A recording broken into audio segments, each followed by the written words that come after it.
Assalamualaikum warahmatullahi wabarakatuh. Selamat berjumpa kembali dalam layanan bimbingan konseling hari ini. Tema yang akan diambil adalah belajar hidup bertanggung jawab di masa pandemi. Tujuan layanan kali ini adalah memberikan pemahaman kepada kalian tentang tanggung jawab sebagai anak, siswa, dan sebagai anggota masyarakat. Nah, di sini ada kata bertanggung jawab. Apa yang dimaksud ini bertanggung jawab? Bertanggung jawab dimaksudkan sebagai suatu keadaan di mana semua tindakan atau perbuatan atau sikap merupakan penjelmaan dari nilai-nilai moral serta nilai-nilai kesusilaan. Nah, jadi di sini diharapkan siswa bisa bertanggung jawab dalam segala hal, yaitu adanya kesesuaian antara apa yang dikatakan dengan apa yang dilakukan. Nah, terus bertanggung jawab di sini dalam segi apa saja? Mari kita perhatikan pada tayangan berikut ini.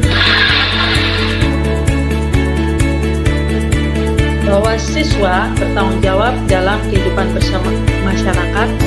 Yang pertama yaitu sebagai anak atau sebagai anggota keluarga, kemudian sebagai siswa atau sebagai anggota di lingkungan sekolah, dan yang ketiga sebagai warga, anggota di lingkungan masyarakat. Bagaimana peran sebagai anak atau sebagai anggota keluarga? Apa yang harus dilakukan oleh seorang anak? Yang pertama adalah melaksanakan tugas sebagai anak. Tentunya sebagai anak berarti di rumah adalah mengerjakan tugas-tugas yang memang harus dilakukan sebagai anak. Yang pertama misalnya membersihkan tempat tidur sendiri. Terus yang kedua itu melakukan tugas-tugas yang lain yang ada kaitannya sebagai anggota keluarga. Terus yang kedua yaitu patuh kepada orang tua. Apa yang dikatakan oleh orang tua wajib kita patuhi, karena pada dasarnya orang tua ingin agar anak itu menjadi orang yang baik. Terus yang ketiga yaitu ikut membantu tugas rumah. Nah, di sini apa yang bisa dilakukan oleh seorang anak? Bisa dengan cara menyapu rumah, atau mencuci piring, atau membantu menyuci pakaian. Nah, itulah tugas sebagai anak atau sebagai anggota keluarga. Sekarang sebagai siswa atau sebagai anggota di lingkungan sekolah, apa yang harus dilakukan? Yang pertama yaitu rajin mengikuti pelajaran melalui aplikasi e-learning atau WA Group.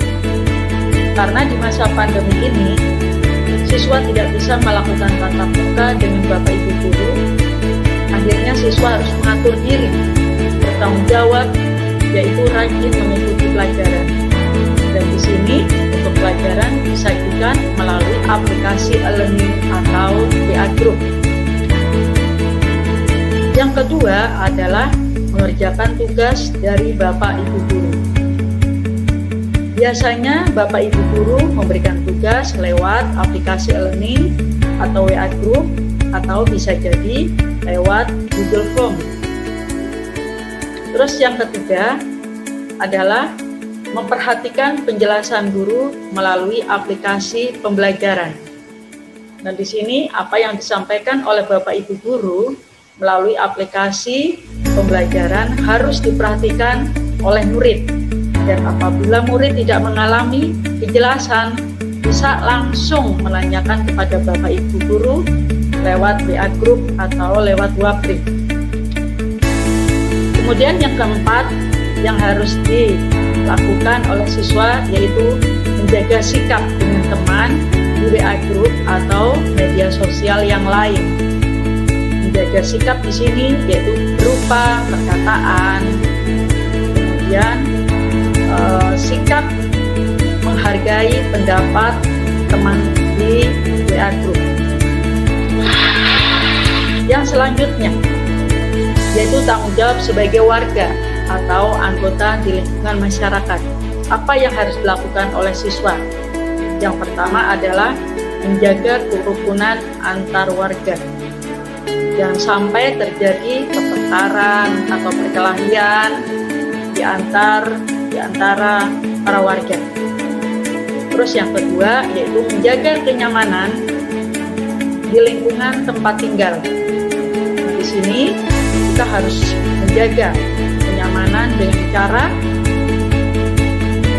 bisa menimbulkan rasa nyaman pada tetangga kita ketika kita menyetel TV atau menyetel musik, itu bisa dengan suara yang cukup didengar oleh kita.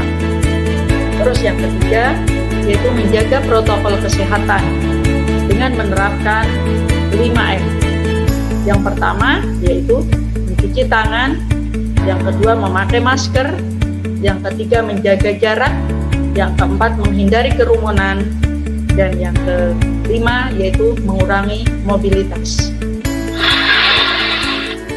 Nah, sekarang kita bahas yaitu akibat tidak bisa menyesuaikan diri dengan lingkungan. Apa yang akan terjadi?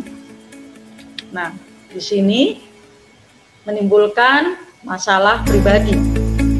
Yang kedua yaitu menimbulkan masalah sosial. Untuk masalah pribadi, biasanya masalah apa yang akan timbul? Yang pertama, menjadi pribadi yang tidak mandiri.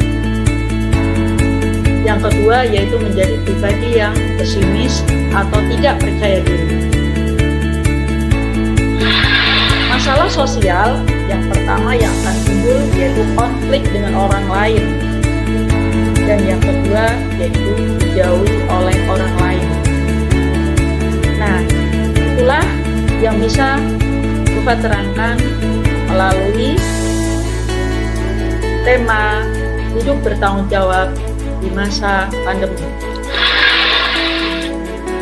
Nah, sekarang di dalam hidup bertanggung jawab muncul moto, hiduplah dengan penuh tanggung jawab. Demikian layanan bimbingan konseling yang bisa diberikan pada hari ini.